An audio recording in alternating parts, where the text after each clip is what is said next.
graças a Deus e graças a Jesus. Olá, você está no canal Servir e Amar Estudos Espíritas. E aqui você encontrará sempre palestras esclarecedoras e confortadoras. Inscreva-se em nosso canal. Ajude-nos a levar o Evangelho de Jesus a todos os corações necessitados. A doutrina espírita trazendo para nós a interpretação e os ensinamentos que Jesus nos deixou como legado. Doutrina espírita e evangelho, os ensinamentos de Jesus, sempre contribuindo para o nosso aperfeiçoamento moral. A fé raciocinada, a fé fazendo uso da razão e da lógica. O Evangelho de Jesus e a doutrina espírita vencendo crendices, misticismos e superstições, mostrando o porquê Jesus é o caminho, a verdade e a vida. Vamos agradecer a Deus a oportunidade bendita da vida. Vamos agradecer a Jesus por ser Ele o companheiro de todas as horas, o caminho que estamos a trilhar.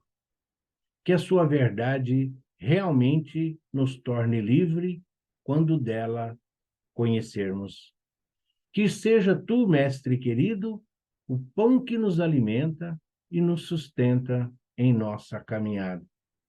A fonte de água viva que sacia a nossa sede. Que seja tu, Mestre, o educador, aquele que anula as nossas imperfeições, para que nós possamos amar e servir, colaborar, acolher e confortar.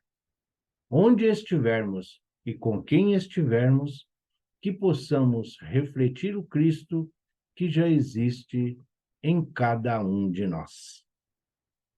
E nós estamos vendo e estudando o livro Palavras de Vida Eterna, onde Emmanuel dita ao nosso saudoso Francisco Cândido Xavier verdadeiras pérolas de sabedoria.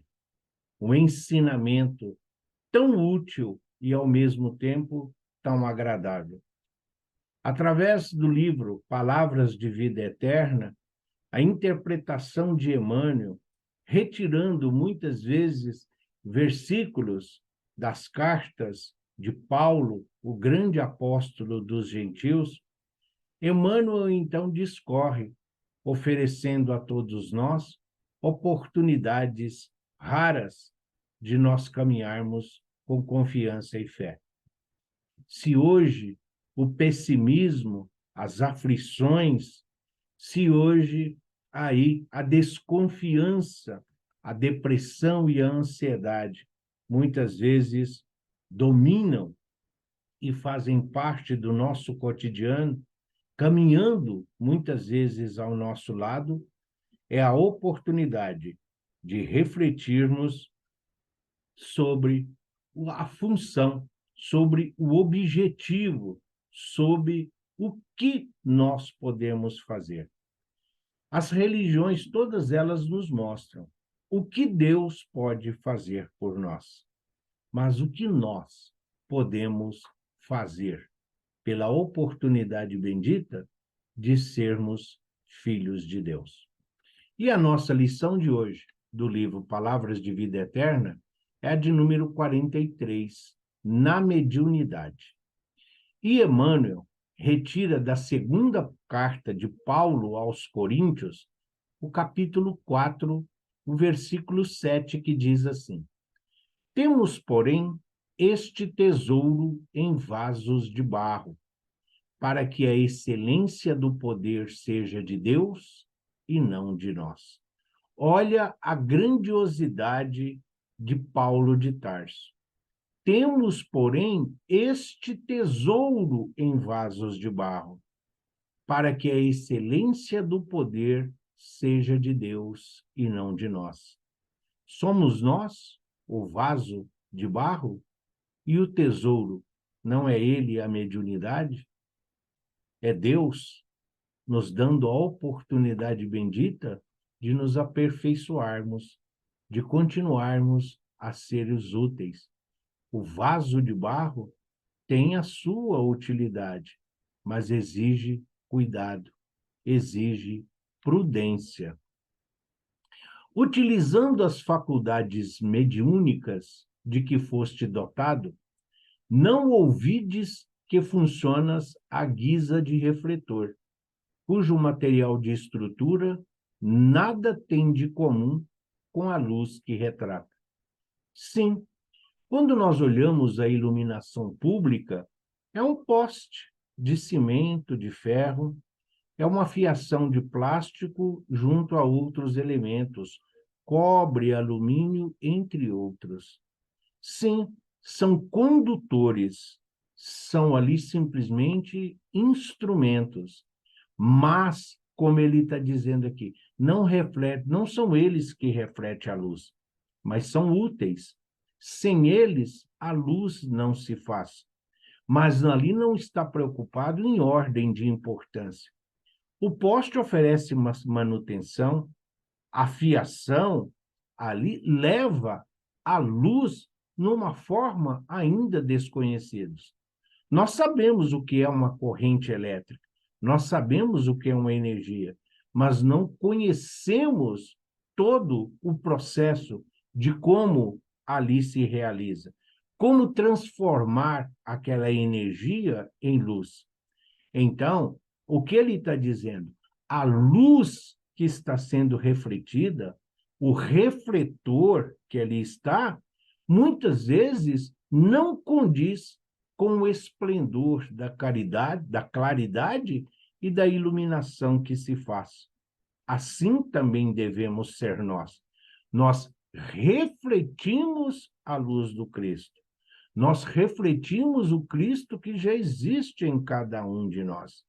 Sim, nós estamos no caminho do aperfeiçoamento, mas o Cristo é a luz do mundo. O espelho, seja de metal ou de vidro, detém os raios solares sem comungar-lhes a natureza. E o fio simples transmite o remoinho eletrônico sem partilhar-lhe o poder. Mal conduzido, mal administrado e mal trabalhado, o poste pode ser abalroado ou destruído por acidente, por imprudência, para fazer modificações ou alterações viárias. Sim, é o que ele está dizendo.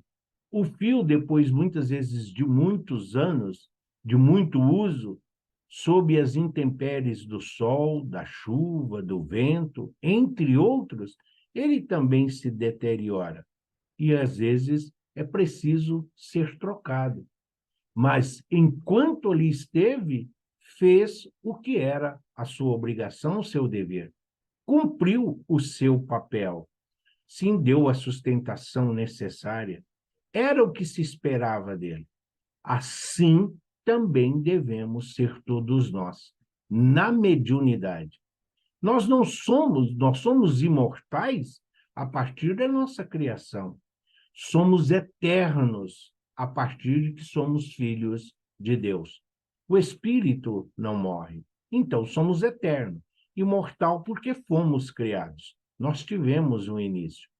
E desde o nosso início, a nossa destinação, nós vamos sofrendo várias metamorfoses, várias transformações, o que não nos impede de sermos úteis. Onde estivermos e com quem estivermos, nós temos que ser úteis, temos que ser ferramentas, nós temos que servir de auxílio e de amparo. Não importa como estejamos, mas precisamos sempre procurar estar ali ao alcance de quem precisa. Entretanto, se o espelho jaz limpo, consegue reter a bênção da claridade. E se o fio obedece à inteligência que o norteia, converte-se em portador da energia. Sim, porque é o que ele está falando, o espelho. O espelho que está no porão, o espelho que está ali abandonado na garagem, o espelho que está ali simplesmente virado ou ali encostado, ele vai refletir o quê? Senão a sujeira que ele acumula. É isso que ele está falando. Então, como nós vamos refletir? O espelho, se está muito sujo, vai refletir uma imagem totalmente distorcida. À medida que nós vamos limpando, à medida que vai tendo a harmonia, a organização, reflete uma luz de melhor qualidade. Assim somos nós. Nós temos que estar sempre limpos. Nós não nos preocupamos. Nós, enquanto seres humanos, enquanto corpo físico e material, nós não temos a necessidade da higiene para o corpo, nós não fazemos a troca das nossas vestimentas de acordo com as necessidades do nosso uso diário, não é assim? A nossa casa, o nosso lar, a nossa moradia, nós não providenciamos a limpeza, a higienização. Por que, então, não nos preocuparmos com o nosso espírito? O espírito também precisa de higienização, de limpeza. O espírito também precisa de aperfeiçoamento, de condições. E nada melhor para esse aperfeiçoamento do que servir, do que estar a serviço da luz, a serviço da claridade, a serviço da luz do mundo, o Cristo. Assim também a mediunidade, pela qual, sem maior obstáculo, te erizes em mensageiro de instrução e refazimento, esperança e consolo. Através dela, recolhes o influxo da esfera superior, sem compartilhar-lhe a grandeza. Mas se guardas contigo humildade e correção, converter-te-ás no instrumento ao socorro moral de muitos. Não é porque nós trazemos a psicofonia, a psicografia de um benfeitor espiritual, de um dos auxiliares diletos do Cristo, que nós estamos no mesmo patamar espiritual ou na mesma condição evolutiva. Nós estamos tendo uma oportunidade de servir. Um bom músico de um instrumento imperfeito, ele retira acordes. Um bom músico de um instrumento, ainda que não seja o melhor, ele consegue, através da harmonia, do equilíbrio e da sua capacidade, transformar este instrumento, sim, muitas vezes, em agradável surpresa para muitos.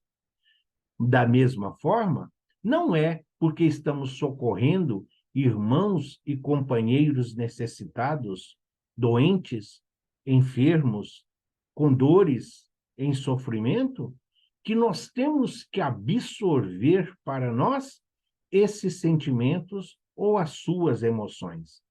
Nós temos que ser ferramentas úteis, como o fio, como o espelho, reflete sem absorver, sem envolvimento.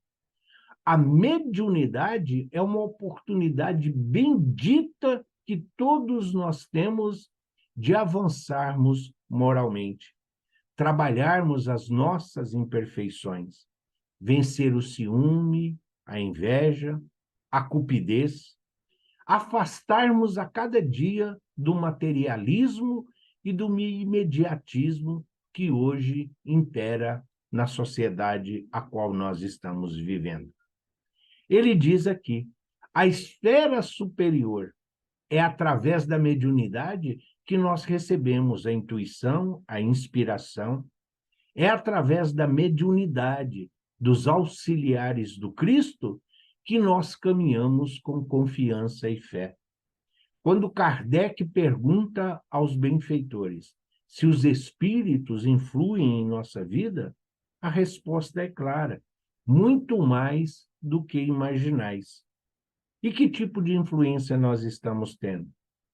Nós estamos atraindo para junto de nós benfeitores, amigos espirituais, espíritos afins, com o objetivo de aprender, de servir, de avançarmos na moral que o Cristo nos deixou? Ou estamos atraindo para junto de nós sintonias e companhias que buscam apenas prazeres e satisfações mundanos? Prazeres e satisfações temporárias. Aquilo que é do mundo, ao mundo ficará. E a mediunidade são os nossos irmãos, nossos familiares, nossos entes queridos, desafetos, adversários, inimigos. É Jesus nos oferecendo a oportunidade bendita de nós podermos colaborar com esses irmãos que estão em desalinho, com esses irmãos que estão procurando a paz que o Cristo nos deixou. Todavia, assim como às vezes o espelho se turva e o fio se rompe, exigindo reajustamentos, também a força mediúnica em tua alma é suscetível de rupturas diversas, reclamando trabalho restaurativo. Não te afaças, assim, ao desânimo ou à negação, se essa ou aquela dificuldade aparece na obra do intercâmbio.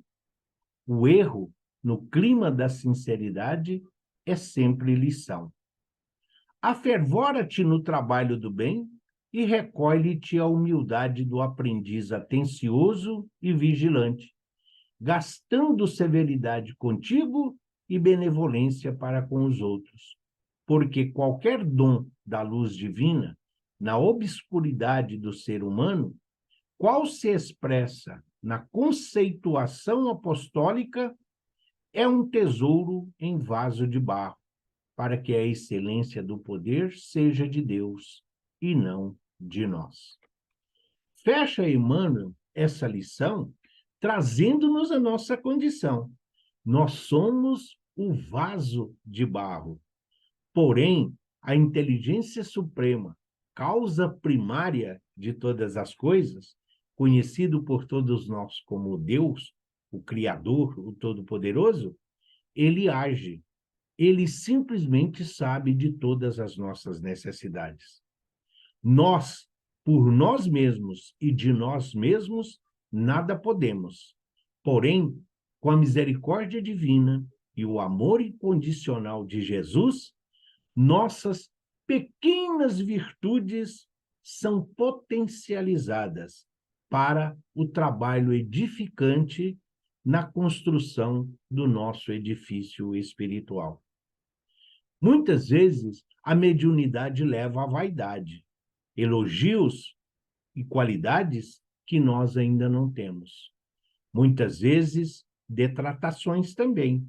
Muitas vezes, julgamentos inconscientes e muitas vezes essa criatura, dentro desse personalismo, coloca as criaturas a ponto de afastar-se das suas tarefas na mediunidade. Mediunidade é para ser educada. E a mediunidade educada vai se aperfeiçoando e se aprimorando cada vez mais. Não que nós sejamos aí portadores e instrumentos de espíritos crísticos ou de espíritos das esferas superiores. Nós temos que ajudar os enfermos iguais a nós, os doentes iguais a nós, que enfrentam as mesmas dificuldades que nós. O mundo espiritual está repleto de irmãos e de companheiros que têm as mesmas dores, os mesmos sofrimentos e as mesmas dificuldades que nós. Sim, se nós somos imperfeitos, se nós espíritas, se nós cristãos enfrentamos tantas dificuldades, muitas vezes nos revoltamos, muitas vezes nós entendemos que um erro é fracasso, nós não compreendemos as lições ainda da derrota.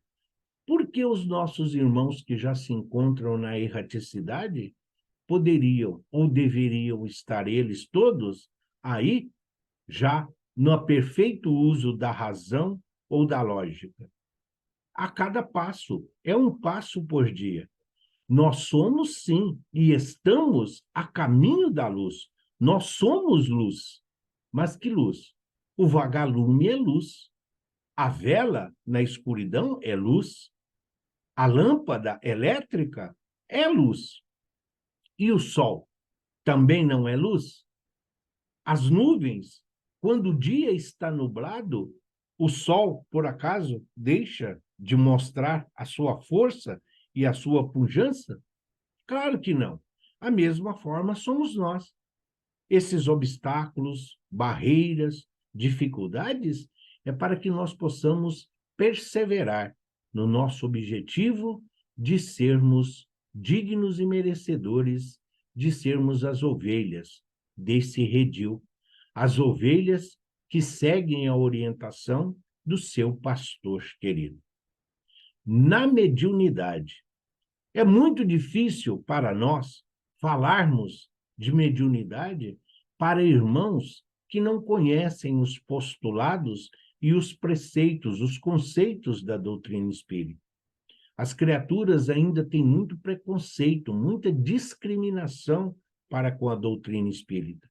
E mediunidade não é uma invenção da doutrina espírita, e muito menos um privilégio. A mediunidade existe desde que o mundo é mundo. Moisés foi um grande médium. Os mandamentos divinos, os mandamentos da lei divina, ou o decálogo, ele os recebeu via mediúnica?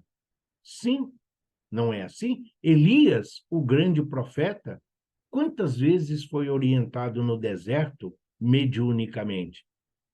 João Batista, ali, quer maior colocação de mediunidade, quando do batismo de Jesus no Rio Jordão, não é ali a mediunidade de voz direta que todos ouviram? Este é o meu filho amado? Está na Bíblia, está nos escritos sacros. E por que tanta dificuldade? Mas muitas vezes os próprios espíritos sabotam. Os próprios espíritas dificultam esse entendimento, porque muitos entendem que mediunidade é sim uma recompensa. A exemplo do que era no Antigo Testamento os hebreus. Mediunidade não é nenhum privilégio.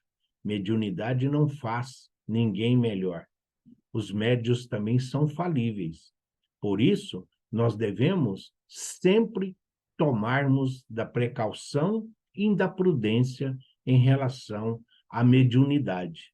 O que nós estamos fazendo com a mediunidade que Deus nos concedeu? É um trabalho digno? É um trabalho eficiente de acolher, de consolar e de confortar? O que é essa mediunidade? O que nós estamos proporcionando de alento e de consolação aos nossos irmãos? Nós estamos trabalhando em nosso benefício porque somos servidores de Jesus, porque estamos trabalhando para Jesus, ou nós estamos aqui para amarmos uns aos outros como Cristo nos amou, como Cristo nos ama, como Cristo espera que nós amemos, independentemente de cor, raça, nação ou gênero? Mediunidade. Na mediunidade é estar na misericórdia divina, é estar na consonância com os nossos benfeitores espirituais, sempre ofertando-nos recursos e mecanismos para um mundo melhor. Avançarmos moralmente, evoluirmos espiritualmente, faz de nós, sim, criaturas melhores. E Deus usa as criaturas para curar, para orientar e acolher as criaturas. Que a mediunidade seja, sim, tratada com responsabilidade e não dessa forma leviana, mercantilizada, muitas vezes aí sendo ela fonte de renda para muitas criaturas desavisadas, para muitas criaturas que ainda não compreenderam o verdadeiro significado de sermos o vaso de barro. Sim, o vaso de barro, quando ali colocado água, ele vai hidratando. As primeiras águas vão sendo consumidas para hidratar a terra, o barro ou a argila. Mas, futuramente, sim, será ele ali um repositório da água límpida e cristalina, útil, a água que sacia a sede. Como Jesus disse à samaritana, a quem beber dessa água jamais terá sede. A água que faz renascer. E isso a mediunidade nos mostra com clareza e com objetividade. Que todos nós, médiuns, que todos nós que conhecemos a mediunidade, possamos sim levar o evangelho de Jesus em forma de medicação, em forma de socorro e em forma de auxílio. Que possamos refletir o Cristo, para que possa o Cristo despertar nos corações que ainda o desconhecem. Que sejamos bons condutores mediúnicos da paz, da paciência, da tolerância, da resignação, mas, acima de tudo, que possa a mediunidade levar o alento a tantos corações que ainda buscam pela paz, a paz do Cristo. Que assim seja, graças a Deus e graças a Jesus.